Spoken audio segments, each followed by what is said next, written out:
All right, welcome back to the shop. So in this video, I'm going to be tearing apart this transmission. It's out of a Cat 745.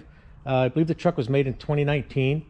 This thing has 9 forward speeds and 2 reverse speeds. And I have not rebuilt one like this yet. It's pretty big. It's a big transmission, but it only weighs, I think the book said 1,900 pounds, like 1,700 or 1,900 pounds. You can see this whole case is aluminum. This is just a housing around the torque converter. You know, once this comes off, well, I guess you could pull the torque converter out and then you can pull this housing off. And then they say when you put it back together, you put the torque converter on first and put the housing on. And then you've got the whole band or whatever, the big, I don't know, you guys will see it inside when I pull it apart, but there's like a, it's built way different than other Caterpillar transmissions I've ever done. So it's going to be interesting to see what this one looks like inside. Down here, you can see this cap is on the electrical input. I just capped that off too, like all the ports and everything, so I could steam clean this. So I believe all the valves are up down here, up in this pan up in the bottom, and it's also a sump for the oil.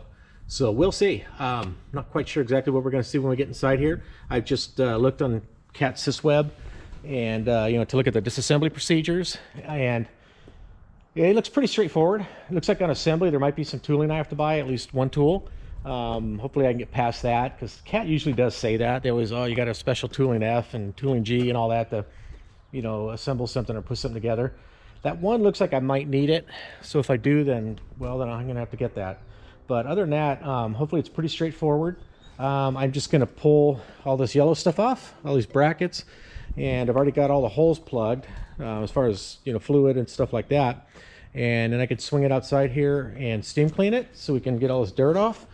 And then we will, and then I think I need to, according to the book, I need to mount it on my engine stand here. So I'm going to need to make a bracket for it to bolt this onto my engine stand, because it's going to want to sit upright like this to pull the torque converter off, pull that housing off, and then I have to flip it over the other way, pull this tail shaft off, and then I'm able to set it down and then slide the case off of the planetary section inside.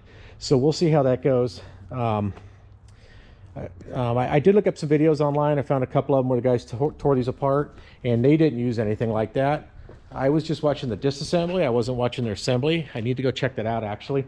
But it looks like they just took this stuff off and just disassembled it sitting here.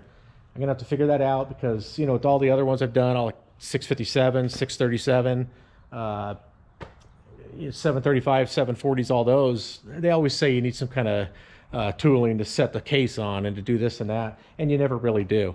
I just want to be careful I don't hurt this thing, just because I haven't been in one yet. So there's going to be a little bit of mystery for that. And I don't know, let's get to it. I'm going to steam clean it. I won't bother showing you guys all that. And then once I get this thing ready to start disassembling, and I'll get the camera back out. So. All right, so yesterday I got this thing steam cleaned, got most of the crud off of it. Still a little bit I just couldn't get off, but we got it cleaned up, ready to go. Now I have my engine stand. Sorry about the light. It's always a pain working in here at the sun. Coming in on one side and the dark over here. But I've got my engine stand. This thing holds like 6,000 pounds. My tranny's like 1,900, so it should be good. So I just took the bracket off, and I've got it right here. I've got it marked up where I need the 4 holes so I can bolt it to the trans. I've got 2 pilot holes drilled already with the mag drill. I'm going to switch this around, drill the other 2, and then I can drill out my holes. Takes a 5/8 bolt, or equivalent to it if it's metric, whatever that size is. But so I'll drill the holes out a little bigger, probably like 1 inch or something like that, and then we'll be able to bolt this back on the engine stand, and then we'll lift the transmission up into place and bolt it onto this, and then we'll be able to start rotating this thing around and take it apart. Switch on to the magnet.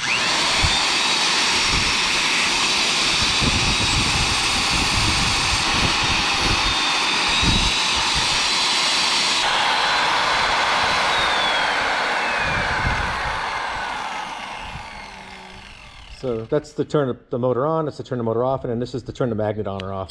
So turn the magnet off, we can lift it up. So I picked this thing up on eBay, I think it was. I had one years ago, but it got stolen out of our yard, and then I picked this one up on eBay, and I really like it. It's a lot lighter than my old one. The other one was probably 4 times the size. Such a pain to use, especially when using it overhead on a frame or something.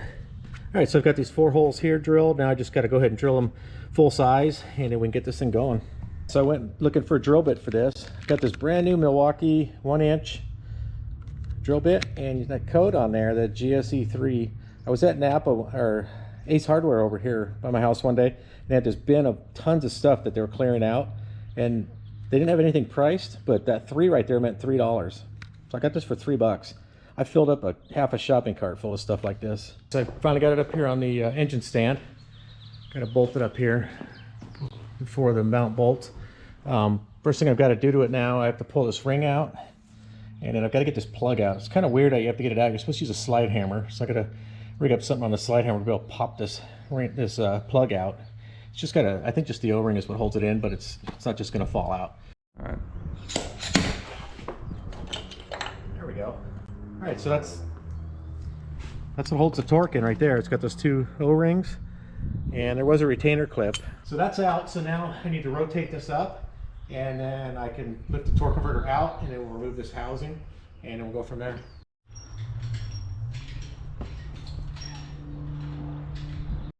Okay, so now that I've got the transmission vertical, there's a clip right here, a retaining ring. I take that off, and they actually tell you to throw that away and replace it every time you use it. So I'll take that off, and then there's this plate here, and that'll come off, and we'll just put a couple link brackets on here and lift this off. I was going to take the housing off first, but I don't know how much oil I might lose pulling this off, and if I leave this on, then this will contain the oil, and I could just rotate the transmission back down to dump it out.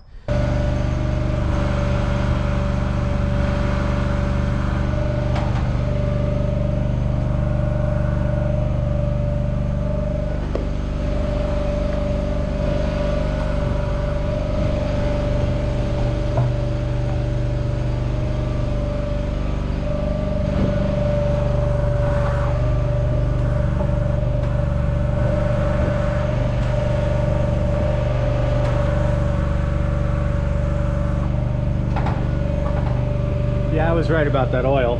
So it's going to be coated with oil in here. So I'll let this drip dry right here for a few minutes, and then I'll set it down over here in a pan, and then we can rotate this down and catch all that oil out of there.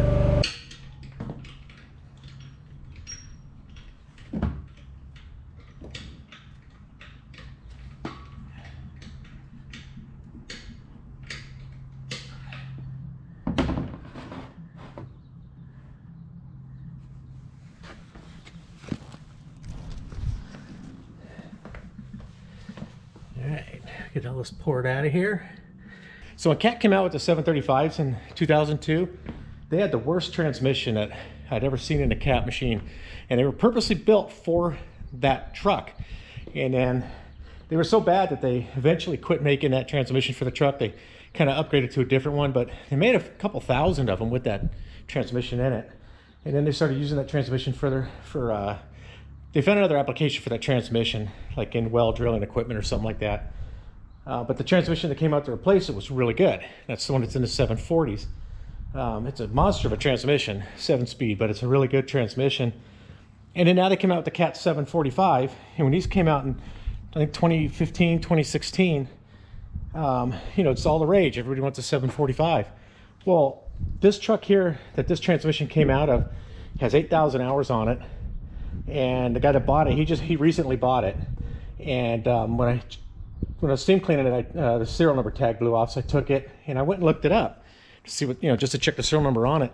This transmission came out of a different truck, an older truck. So whoever he bought it from probably had a handful of these trucks, and they were rotating transmissions around. So they weren't even pulling it out, rebuilding it, and putting it back in. They were just rebuild it, get it in the next truck, and they just kept doing that. And this one's been rebuilt at least twice now. Or it's been out of a machine at least twice now. So I don't know why Cat does that. They had a really good transmission, that 7-speed in the 740. They should just put it in these trucks in the 745. And people are buying these 745s like it's the best rock truck to have now. A little bigger, holds a little more material, so they want a bigger truck. Well, trust me guys, if you're in Southern California, you'd be better off renting my 740s because they'll just run all day long, and you won't have the DPFs, and you won't have this trash transmission causing you downtime. So anyways, a little history on that, on what Cat's done with these transmissions. And Cat, quit doing that. Just, if you have a good transmission, stick with it, please. All the water that got in there. You know, I steam cleaned this thing, but I'm telling you, I sealed this thing up really good before I steam cleaned it. And it's already got water mixed in oil here. I'm not sure what's going on there.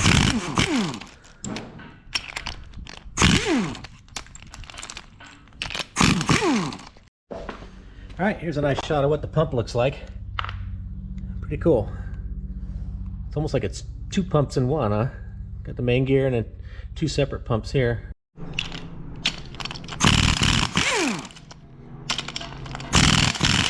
So I've got that manifold off.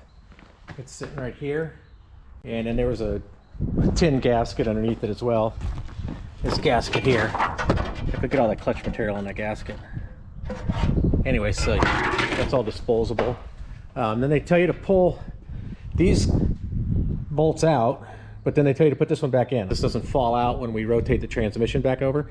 And then it says to stack up 3 of these thick washers and put it in this hole. And the picture's a little ambiguous, but I'm pretty sure I've got them in the right holes. And so now it's saying to rotate this thing all the way around so this ends down, and we'll have the tail shaft up, and then we'll start, we'll be able to pull the planetary section out from the bottom. Broke my fob. Stupid thing will leak oil for a year. Alright, so it's all the way rotated around. I had to put link brackets up here on the yoke for the driveline, and then pull all these bolts out. I'm just going to hook the chains up to the crane and lift this whole tail section off.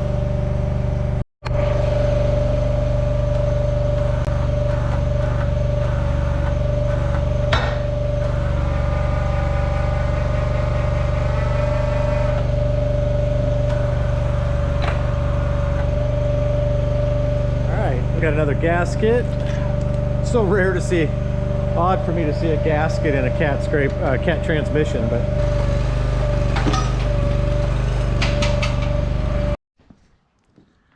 alright, so inside here they had these little things, they're called thrust buttons, and they were inside of this gear, or this bearing right here, or it's not even a bearing, whatever it is, into this manifold housing. So it says to remove all 8 of those. 6 of them stuck to the bottom of here. I just put them here, but inside the back here on the tail shaft, there is a planetary unit that I need to take apart and inspect, but I'm going to do that later. I want to get in here and find out what clutches and stuff I need, because I'm 99% sure that these planetaries are going to be fine. There's the low hours that this thing has, but we still will inspect them. But I will take that apart later. It'll be fun in looking at that. Now I'm going to get back into the book and figure out what I've got to do to start pulling this apart. I know this plate's going to come off, and we're going to be on stacking some stuff out of here, and then we'll be able to see, so we can find where the carnage is in this thing. The first thing was there was a there was a clip in here I had to release, and it pulled this ring gear off and it pulled this plate off. I can feel a little wear on that plate right there for sure. And then I need to now unstack these plates and discs. Alright, so I just got this carrier out. It's supposed to come out in one piece, and I accidentally released the clip here, and then it came out in 2 pieces, so that actually made it easier. So I got that out, and then they tell you to look for those thrust buttons in there again, and there they are. Kind of a cool little thing, just kind of like a nylon plastic. I guess it just, maybe that's instead of having like a thrust ring, which they used to do. All right, so next I come in here and remove these Allen bolts that come around here, and then it says to just put 2 of them in and hook up the chain, and it'll just squeeze against it, it'll just pull against it, and then remove this piston housing right here. Oh, that was loose.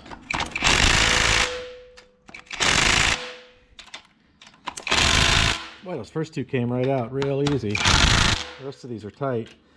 So those 4 came out real easy with that 1/4-inch drive. These ones here, I've got this long ratchet, and I can't break them. So I'm gonna have to go get the adapter to get the impact on them, I guess.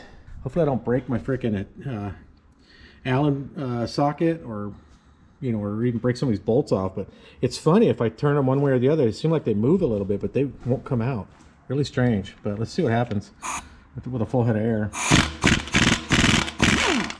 Okay, there we go. Yeah, so some of these things are like 70, 80 pounds, and some of them are like finger tight.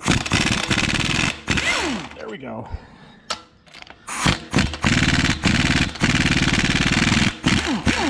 Yeah, this is a good 1/2-inch Ingersoll Rand. It's 2830, I think it is. It's not a light duty impact.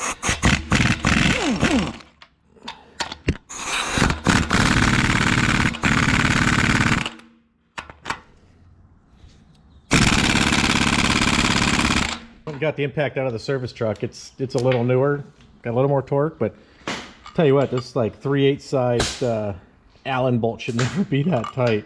And then these ones before were finger tight. So whoever rebuilt this probably hammered these down and then tightened these, and then, you know, they just did a crappy job on it. All I have to do is just grab this ring gear and lift this out. These directions are not the greatest. Must be a new generation of engineers down there at CAT or something like that. It used to be so concise. Nowadays it's got notes and it's got things kind of reversed. It says throw this gasket away, and then it says remove this manifold and throw the gasket away. It's so weird. Not very good, not like they were. So I just had to grab this and lift this out. All right, so this clutch housing comes out next. You can see I've got the link brackets in there already. I'm just lowering the crane down right now so I can get hooked up onto that. It weighs about 75 pounds. I tried budging it by hand and it didn't feel like it moved at all. But we'll get the crane on there and just lift real gently and see what we get. And then once we pick that out, then we can take it apart on the plywood. It'll all the clutch discs and stuff will come out down there. But the way it's constructed, it would be really hard to dig all those out with it in the hole down here. We'll just try to lift it out of here carefully without binding it up in here and breaking anything. Let's see. It's fun working with one hand and holding the camera with the other. Alright, you can see how it's coming out. And then we'll set it down on the plywood. But it looks like the next looks like the next step's going to be to remove this case and get all the rest of the transmission out of there so we can disassemble that section.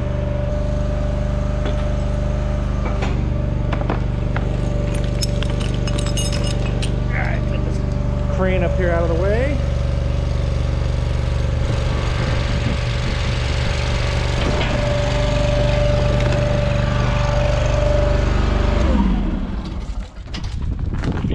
For you guys that are new to the channel and you haven't seen my how I power this IMT crane, it's my log splitter I made about, man, back in 1990, 1991, something like that. And I just tapped into the return circuit on it. Right here, I just interrupted it. And I run that hydraulic juice to the crane. And I got a 6,000 pound crane mounted to the floor. So, and for anybody that says it doesn't work, it's been here for 10 years.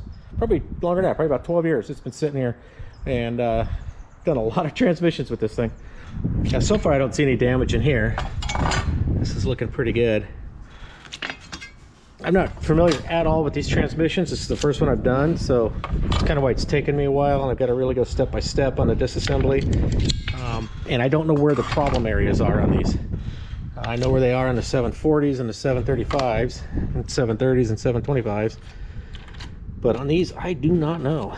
One thing I need to find out, it seems like all the dowels are kind of loose in this thing. I need to find out if that's just the way they're made, because usually you want these dowels so they don't have a lot of play. I'm really hoping that this aluminum piston housing is not just wore out like that already. I've got to make a couple phone calls and figure that out. I mean, maybe it's supposed to be that way, right? I don't know. We'll have to see. So it's another chance for me to complain to CAT, but first off, I just showed you that clutch housing. It's aluminum and those dowels are loose. I know the old steel ones, they weren't loose like that. If they were, we'd have them machined and reworked. So then I look in here where the clutch plates go, and every one of these where the clutch plates ride have serious wear on them. This is an 8,000 hour truck, you guys. That's nothing. That's nothing. We put 8,000 hours on in 4 years on these things, easy. I've got trucks with 26,000 hours on them where I've rebuilt the transmission. On the 740s, I've rebuilt them 3 times. On the 735s, I've rebuilt them probably a dozen times. But the cases are still good because they didn't use an aluminum freaking case with a steel freaking plate. And the plate doesn't even have spline all the way around it either. They're just segmented. The old ones had spline all the way around and it was in steel. This is crazy. This thing's never going to last 26,000 hours. Building, they're going to be buying a case. I'm going to look up the cost of this case, and I'm going to put in this right down here at the bottom of the screen so you guys can see how much this case costs. But that's just not acceptable. It's a $800,000 rock truck. That's freaking crazy. You could go out and buy yourself a $120,000 740 right now, 10 years old, or 740B, and you have a real transmission. This is a joke. cat, you need to step it up. All right, so I started looking in here because I had to pull these O-rings out. It's one of the things they say, remove those O-rings. And then I noticed this one here had a bunch of threads sticking out of it. So the threads pulled out. This one here, there's hardly any thread left in it. And these are the ones that were all loose, these four. So now I've got to go through and see if I need to helicoil these. See if I can helicoil these. Oh, what a mess. Finally starting to find some damage here, or some remnants of it. I pulled these speed sensors out, and the one has a bunch of steel on the magnet. Okay, I've got the adapter unbolted, and it's already swinging free. So let me get this thing off of here.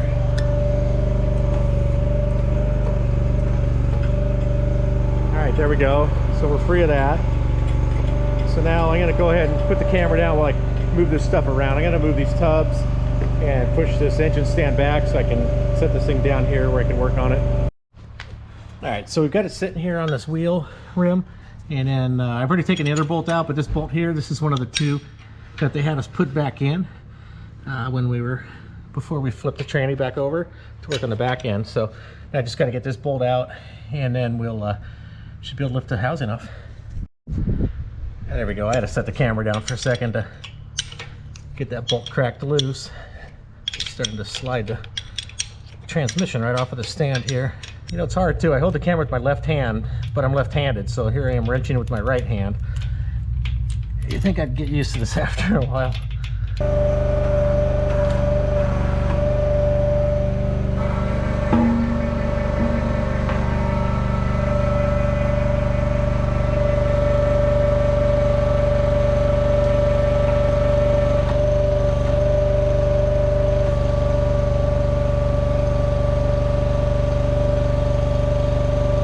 Now we get to the part of the transmission that's more like an automotive transmission with this. I don't know if that's a drum or what it is, but I know it's full of clutches in there.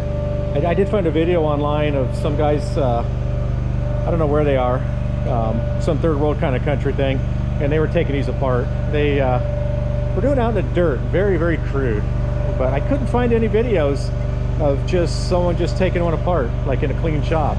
So I know some of you guys, once in a while I get comments that my shop's not clean and how dare I rebuild stuff on the floor, even though that's the way you do these big transmissions, because you know they're so tall. If I had a table that was 4 feet off the ground and then I got a transmission stacking up, I'd be up on a ladder working on that thing. So this is the way to do it.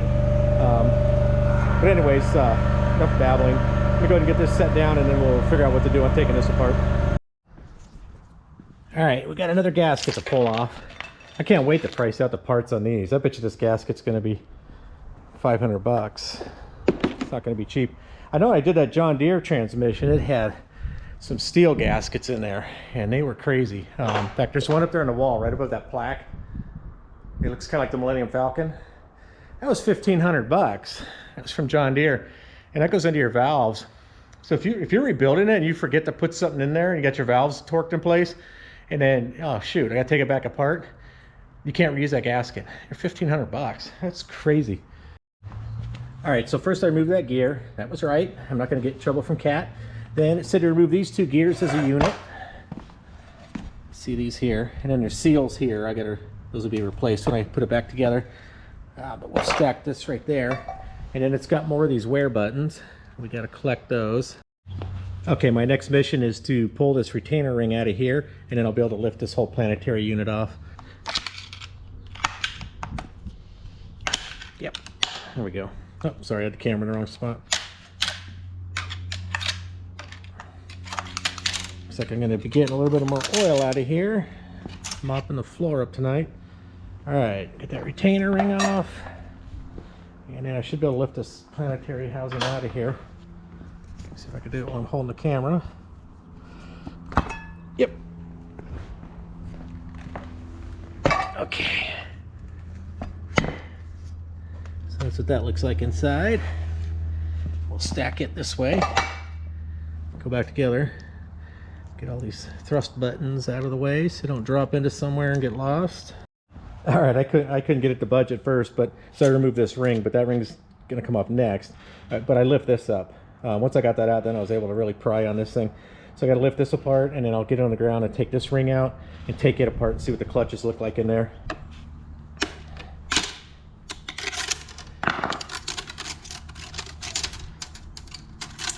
All right, well, that's a crazy spring. All right, and then this cover comes off. Got more thrust buttons.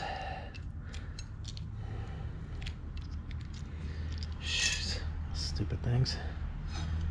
Oh yeah, these ones stick in these holes right here. All right, and it looks like we got another ring to pop out.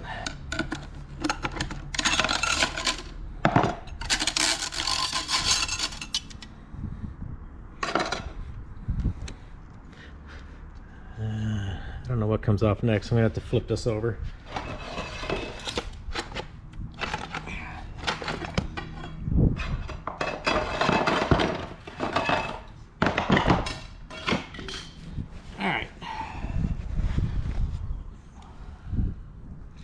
This one's gonna have to come apart in the press. Okay, so I got this ring out of here. Just use these snap ring pliers and a screwdriver, and then pull this plate off of it, and then we can pull these discs apart out of here and see if there's anything wrong in there. Sorry about this camera work. If it makes you dizzy, just don't look. Yeah, this pack looks like it's going to be okay. Very strange setup.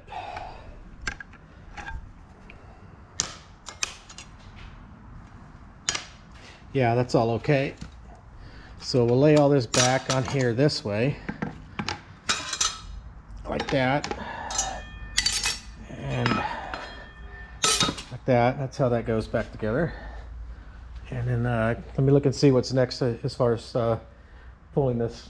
Probably this planetary here is going to come out. I'm assuming it probably take the snap ring off and then slide this planetary out. Okay, so I just got to use these snap ring pliers to remove this ring, and then I can, if I can get it. Come on, baby. Yeah. Come on.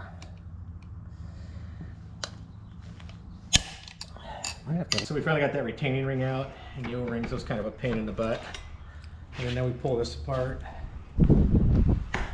Stack on here. So far we have not seen any carnage. Pull all these out.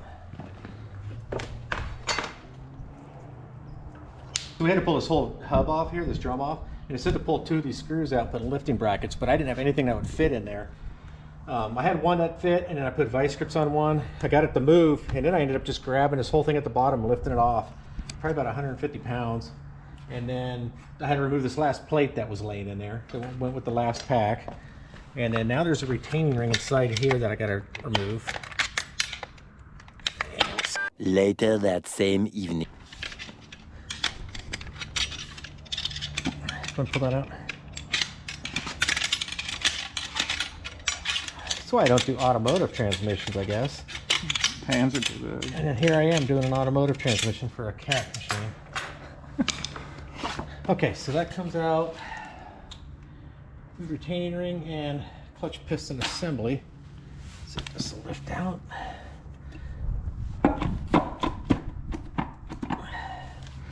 What if I just dump it out?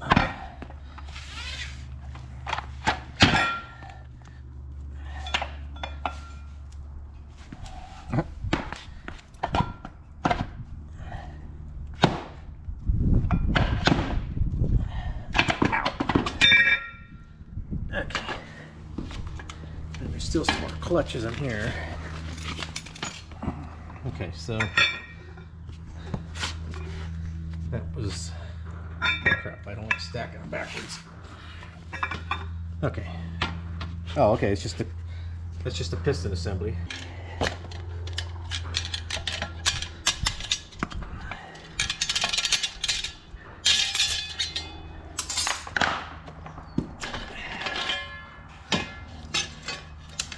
And there are no bad packs. All right, so we had to fight to get a few of these things apart. Got more gaskets. Thank you, Kat. We got all that apart. We got all the way down to here. There's nothing left, and we found no damage in this transmission planetary section. So I'm going to call it a day. Tomorrow I'll pull the torque converter apart, and I really hope I find something wrong in the torque converter. Otherwise, I don't know. It really sucks. This is not going to be a fun one to put back together.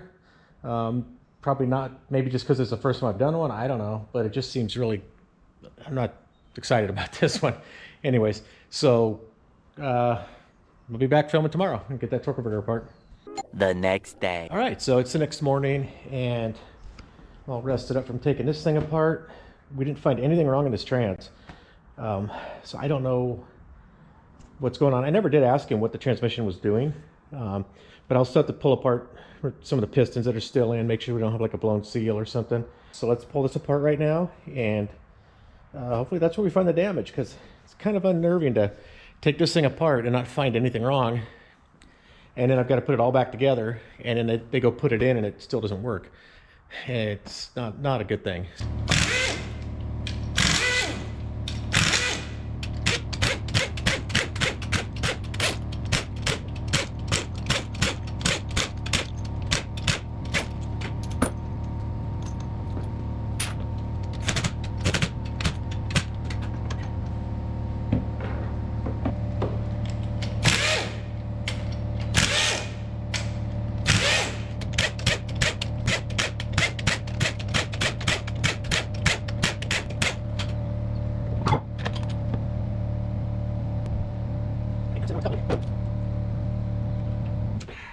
Get the piston loose, and then the top plate.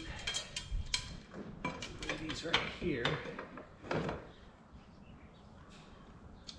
a lot of suction on those.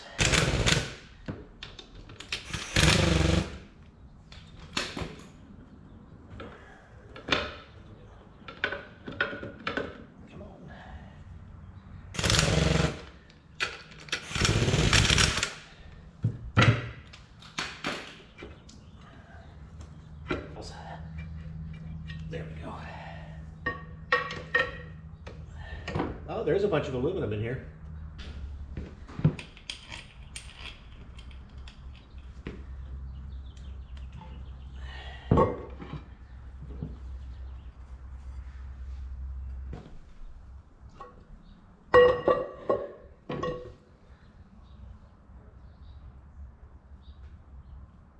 All right, so I really didn't see anything wrong in this transmission. I remember I found a little bit of steel on one of the speed sensors on the magnet, just a little tiny bit. And then right here, there's what appears to be aluminum on between these plates on the torque converter. So I guess I'll call the owner and find out what symptoms they had, like why they thought it was bad, and see what he wants to do. Maybe they just got some junk in the valves or something like that, had a faulty valve. I don't know. I didn't see the filter or anything like that. And he really never did tell me what was wrong. He just asked if I'd rebuild it. So yesterday I'd finished taking the transmission apart, and I couldn't find anything that stuck out as being bad on this transmission. So I came back in this morning, pulled the torque converter apart. It didn't really have any problems. I did see, some aluminum material and stuff in here, but that's the stuff that usually gets spit out from the centrifugal force of this thing. So just kind of anywhere at all, aluminum or steel or clutch material, over time you'll find that, dust of it in there. So this morning I called the owner and asked him, so what's wrong with the transmission? What was it doing? And he said, well, let me call the operator and find out exactly what it was doing. But he said they pulled the drain plug and they couldn't even get the oil to drain. There was so much clutch material. I'll put the picture right here. You can see here just flakes of this clutch material. So I'm like, oh crap. Because usually when you get a bad clutch and pack in one of these things, I wish I had one to show you guys, but I don't think I have any bad ones laying around here. They're just, they're just gone. There's no material left. You're steel on steel. You could tell right off the bat. So I'm like, I don't know. Let me go back through. So I went through to mic all the discs and plates, and actually all the discs are marginal, very marginal, where I wouldn't use them all. I'm going to replace all the discs. And there's a few where I'm getting some flakes out of them, which, is normal. Sometimes you find that. And then when I got here to this pack here, this large pack, I started flipping through it, and I came across this disc, and you can see how it shows a pattern on it. Usually you're steel to steel by the time you get the transmission, into the shop here. And I just looked real quick as I was taking it apart. All the other discs are really nice. But when I was flipping through here, I saw some of those square chunks of this stuff, of the clutch material. It looked like it had been shaved off with a razor blade. I found a couple of them just laying here on, back here they are right here, on one of the plates. And it's like, that's what, using that rag full of stuff. So this disc is just coming apart like that. I've never seen one come apart like that. In fact, I haven't even looked to see if it's aftermarket. No, it's Cat. It's got a Cat part number on it, and it says Cat. So I don't know if this thing had some moisture in it at one time, maybe like a bad cooler, and somebody flushed it all out. Because the antifreeze will do that. It'll eat this stuff up. In fact, yeah, look how it's kind of scratch it off. You should be able to scratch it off like that. So maybe that happened in the past. But anyways, this disc here is way out of tolerance, thin. This one here is the one that flaked out. Every one of these flaked out and got caught in the pan. And then the other ones in the same pack they're thick. All the materials there, they're actually almost in tolerance. But I am getting a few, chunks coming off like that, which you do normally see. So it was really strange. Usually I see carnage in the pack that's bad. This one here, it probably wasn't even slipping yet. It probably just got to a point where it was blocking the oil pickup, or it got material in the valves, and then so it started screwing up because of that. So very interesting. I don't know how many transmissions I've done, 30, 40, 50, I have no idea. Been doing them for, I don't know, 20, 30 years. Not full time, but for my own equipment. And when customers once in a while they come to me and ask for me to rebuild them, and I've never seen that type of failure like that. That is it's just odd. So anyways, that's the problem. It's in this clutch pack here. So it was actually the first pack I got to after pulling the tail shaft off and then starting to unstack it. It was the first pack, and I'm just starting to work my way through, and it's like this was in the middle of it all, and I just saw these ones, kind of glanced through, saw a pattern, and I didn't even think, it didn't even dawn on me, because I'm used to seeing just a total wiped out disc. And then all the others look all good, but there is a lot of wear. There is wear on all the other ones. Where a lot of times in these discs, you mic them and you're like 1,000 out of, below brand new tolerance, and you're still way in tolerance. But every one of these is just at the lower end at best. So we're gonna have to replace all the discs in this. But at least we found it. Kind of nerve-wracking at first, But so now I just have to make a parts list and get all the parts together for this, all the seals and everything. And we still have some concerns with the case. Let me get this off here. We still have some concerns with the case as far as the wear, where the plates lock in. And I don't know, I got to see if I could find somebody at the Cat dealer or something that can give me any information on that, if Cat has a guideline to that. I did price this out. It's $6,000 if you have to replace this case. And I think that's an old number because it says contact dealer, so it probably means that it changes numbers, and it might change some other parts you have to buy with it too. I don't know. And we have a few of these holes where the thread's pulled out. If you remember back earlier in the video, those Allen bolts that where I had these 4 were loose, and then all the others were so tight I had to have a full head of air with my 1/2-inch impact to get them out. And that's a small Allen bolt. It should never be that tight. So I'm gonna have to get a helicoil and helicoil these. I gotta find out if that's acceptable to helicoil these. Should be. And so we got that issue as well to take care of on this. So anyways, thank you guys for watching. Please share the video if you have any friends that are into this kind of stuff. Remember, we've got the heavy equipment stuff, once in a while some off-roading stuff, and a bunch of heavy equipment repair stuff. Please share the videos, hit the like button if you haven't already, and thank you for watching. Have a good day.